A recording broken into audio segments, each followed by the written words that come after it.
ಜೈನ ಸಮುದಾಯ ಅಂದರೆ ಏನಂತ ಗೊತ್ತಾ? ಈ ಸಮುದಾಯ ಎಲ್ಲಿಂದ ಬಂತು? ಈ ಸಮುದಾಯ ಮೂಲ ಯಾವುದು? ಇವರು ಭಾರತದವರ? ಇದಕ್ಕೆಲ್ಲ ಉತ್ತರ ಈ ವಿಡಿಯೋದಲ್ಲೇ ಕೊಡ್ತೀನಿ. ಅದಕ್ಕಾಗಿ ನೀವು ಮಾಡಬೇಕಾಗಿರೋದು ವಿಡಿಯೋನ ಸಬ್ಸ್ಕ್ರೈಬ್ ಮಾಡಿ, ಲೈಕ್ ಮಾಡಿ, ಶೇರ್ ಮಾಡಿ, ಮತ್ತು ತಪ್ಪದೆ ಪೂರ್ತಿ ವಿಡಿಯೋನ ನೋಡಿ. ಇಲ್ಲ ಅಂದರೆ ನಿಮಗೆ ಯಾವುದೇ ರೀತಿ ಪ್ರಶ್ನೆಗಳಿಗೆ ಉತ್ತರ ಸಿಗಲ್ಲ.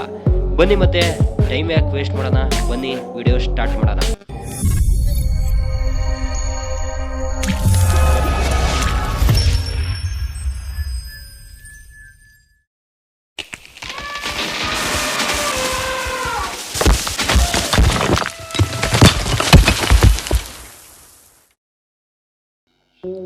ಪ್ರಾಚೀನ ಭಾರತದಲ್ಲಿ ಶಾಂತಿ, ತತ್ವಶಾಸ್ತ್ರ ಮತ್ತು ಧಾರ್ಮಿಕತೆಯ ಪಾವನ ನೆಲೆ ಜೈನ ಧರ್ಮವು ಹುಟ್ಟಿಕೊಂಡಿದ್ದು.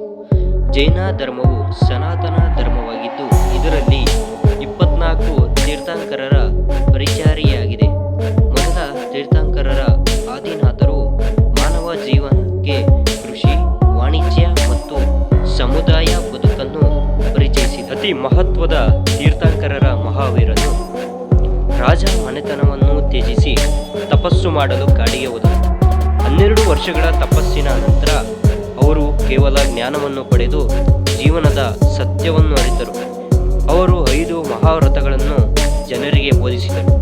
ಅವು ಯಾವುವು ಎಂದರೆ ಸತ್ಯ, ಅಹಿಂಸಾ, ಆಸ್ತೇಯ, ಬ್ರಹ್ಮಚಾರ್ಯ, ಅಪರಿಗ್ರಹ ಎಂಬ 5 ಈ ಬೋಧನೆಗಳನ್ನು ಬೋಧಿಸಿದರು.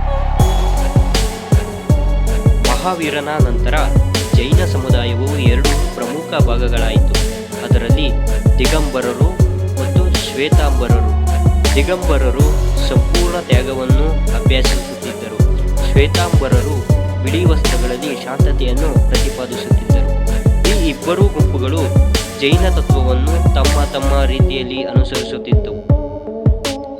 ರಾಜರು ಮತ್ತು ವ್ಯಾಪಾರಿಗಳು ಜೈನ ಧರ್ಮವನ್ನು ಬೆಂಬಲಿಸಿದಾಗ ಅದು ಭಾರತದ ವಿವಿಧೆಡೆ ವ್ಯಾಪಿಸಿದ್ದು. ಶ್ರವಣಬೆಳಗೊಳದ ಗೊಮ್ಮಟೇಶ್ವರ ಮೂರ್ತಿ, ಪಾಳಿತಾಣ ಮತ್ತು ರಣಕ್ಪುರ್ ಜೈನ ದೇಗುಲಗಳು ಜೈನ ಧರ್ಮದ ವೈಭವವನ್ನು